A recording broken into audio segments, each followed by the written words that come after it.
اب اس وجہ کو چھوڑ کر اپنا سوال بتائیے۔ حضور وہ یہ تھا کہ یہ قصِ صلیب اور قتل خنزیر دونوں سے عموماً ہم مراد لیتے ہیں عیسائیت کا خاتمہ جو، لیکن نہیں ہم تو نہیں لیتے مراد، آپ لیتے ہیں؟ عموماً یہ ہوتا ہے کہ حضور جی میں تو نہیں کبھی لیا۔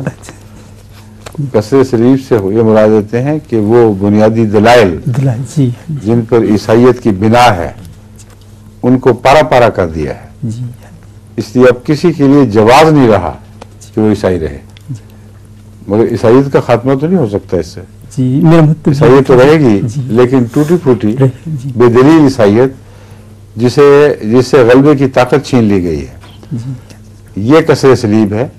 چنانچہ حضرت مسیح موعود علیہ السلام کے مقابل پر جو باہر سے پادری گئے ہیں، مثلا پادری لیفرائے بھی اور دوسرے بھی، جنہوں نے پہلے دعوے کیے تھے کہ ہم آنن فانن ہندوستان ایک سرے سے دوسرے سرے تک قبضہ کر لیں گے، انہوں نے بستر لپیٹنے شروع کیے اور واپسی شروع کی، اور احمدیت کے مخالف مولویوں نے بھی یہ بیان دیا کہ ہم سے نہیں بھاگے جو مرزا غلام اور قادیان سے بھاگے ہیں۔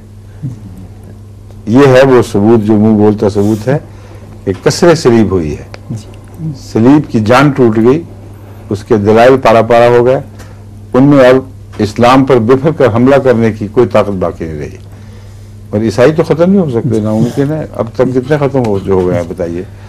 جتنے ختم ہو رہے ہیں اس سے زیادہ تو وہ مسلمانوں سے چلے رہے ہیں، عیسائی بنا رہے ہیں۔